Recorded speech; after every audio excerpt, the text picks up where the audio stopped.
Friends, welcome to my channel learn with Kiru. आज हम mutual fund के कुछ टॉपिक्स पढ़ेंगे जो रह गए थे हमारे, और डिटेल में अगर आपको इसको पढ़ना है तो इसके लिए स्पेसिफिक वीडियोस बनाई गई हैं। देखो, म्यूचुअल फंड क्या होता है, जिसमें जो हमारे इन्वेस्टर होते हैं उनसे छोटी छोटी सेविंग को कलेक्ट किया जाता है जनरल पब्लिक से, और उनको सिक्योरिटीज़ वगैरह में इन्वेस्ट किया जाता है। जो प्रॉफिट मिलता है ना इन्वेस्टमेंट से, वो कंट्रीब्यूट किया जाता है कॉन्ट्रीब्यूटर्स के बीच में, जिन्हें हम क्या बोल देते हैं, यूनिट होल्डर।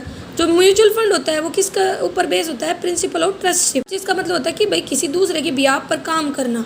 ठीक है, जो म्यूचुअल फंड होता है वो हमें बहुत सारे बेनिफिट वगैरह प्रोवाइड करके चलता है, जैसे एक्सपर्ट की knowledge, diversification, low cost of investment, share वगैरह भी बढ़ाता है। ठीक है, तो जो म्यूचुअल फंड है वो वही है जो मतलब प्रोफेशनल क्वालिफाइड लोगों को अपॉइंट करता है और हेल्प करता है, जो भी मतलब मार्केट में चेंजेस वगैरह हो रहे हैं उसके अकॉर्डिंग अच्छा रिटर्न कमाने में। हिस्टोरिकल फैक्ट में यही बता रखा है, 1963 में जो बीजिंग थे ना, वहाँ पे से ही आया था। मतलब हमारे देश में पहली बार जो म्यूचुअल फंड है वो यूनिट ट्रस्ट ऑफ इंडिया से स्टार्ट हुआ था, 700 करोड़ के कॉर्पस के साथ, मतलब ये इतने पैसे के साथ आई थी। और ज़्यादा डिटेल में अलग से वीडियो में। अब बात आती है कि भाई ऑर्गेनाइजेशन और रेगुलेशन म्यूचुअल फंड के, तो देखो इसमें कौन कौन होते हैं। तो देखो इसमें म्यूचुअल फंड ट्रस्ट होती है जिसको एक स्पॉन्सरिंग कंपनी एस्टैब्लिश करके चलती है। स्पॉन्सरिंग कंपनी है वो कंपनीज एक्ट के पास रजिस्टर्ड होती है। म्यूचुअल फंड ट्रस्ट है वो एस्टैब्लिश करती है एक एएमसी को, और जो एएमसी और म्यूचुअल फंड ट्रस्ट है वो सेबी के पास रजिस्टर्ड होनी चाहिए, और एक कस्टोडियन अपॉइंट किया जाता है म्यूचुअल फंड ट्रस्ट के द्वारा। तो पार्टिसिपेंट्स कौन थे, स्पॉन्सर है, म्यूचुअल फंड ऑर्गेनाइजेशन, ट्रस्ट है, असेट्स मैनेजमेंट कंपनी और कस्टोडियन। स्पॉन्सर तो वही हो गया जो सेटअप करके चलता है म्यूचुअल फंड ऑर्गेनाइजेशन को।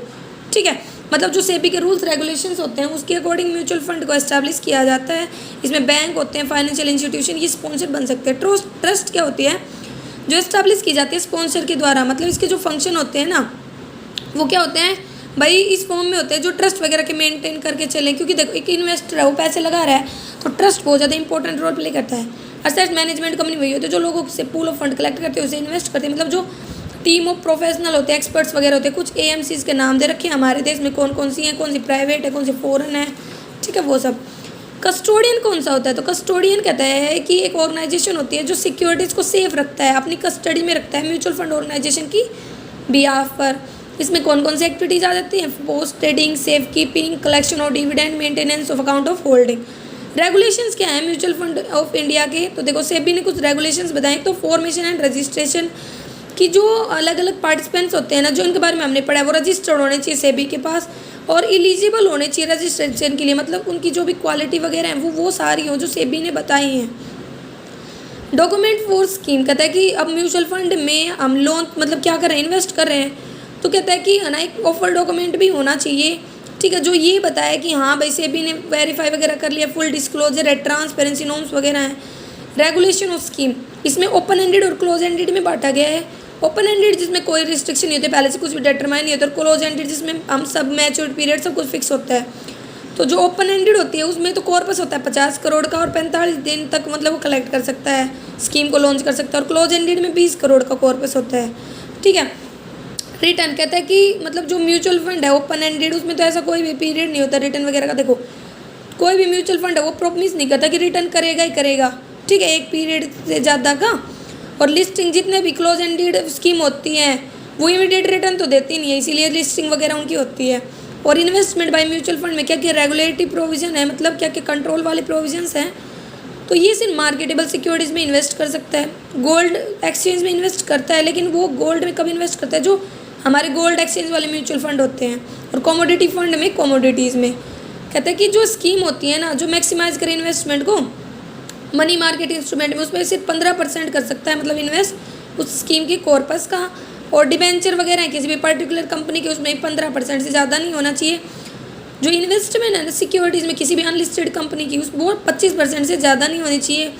जो इन्वेस्टमेंट है share of listed company under a particular scheme, वो मिनिमम होनी चाहिए। मतलब 5% of the corpus of the scheme, 5% of the paid capital of the scheme. जो मैक्सिमम इन्वेस्टमेंट है किसी भी म्यूचुअल फंड के द्वारा इस स्कीम के अंतर्गत, वो ना शेयर्स में उसी एक साथ पुट करनी चाहिए। किसी भी अनलिस्टेड कंपनी के जो म्यूचुअल फंड है वो ट्रांसफ़र कर सकता है फंड को एक स्कीम से दूसरी स्कीम में।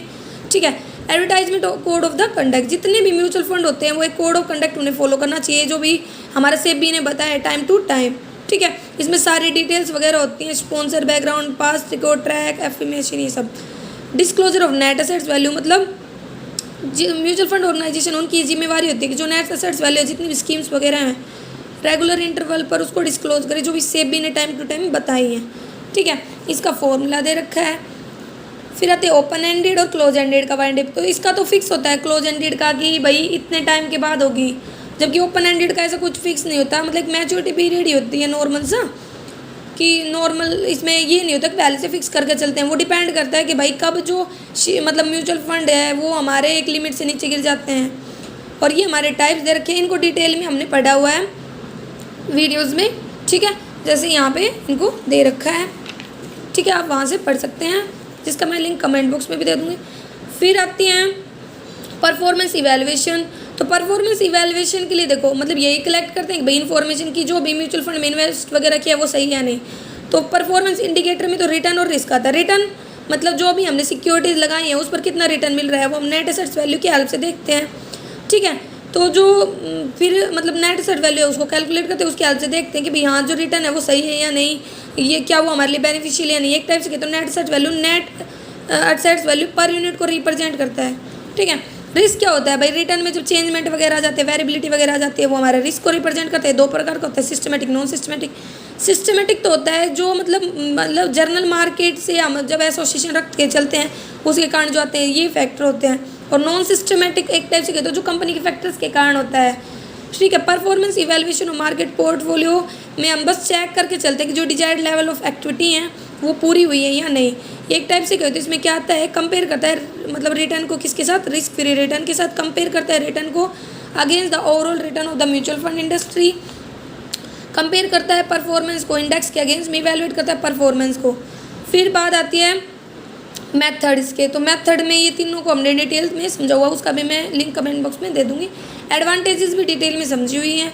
डिसएडवांटेजेस नॉर्मल्स बस यही बता रखी है कि जो मेजर डिसएडवांटेजेस इन्वेस्टिंग की म्यूचुअल फंड में वही है कि मतलब you have to in effect bear of मतलब एंट्री एग्जिट्स के लोड में रहते हो कि कब एंट्री लेनी कब एग्जिट लेनी है, फिक्स वगैरह होता है।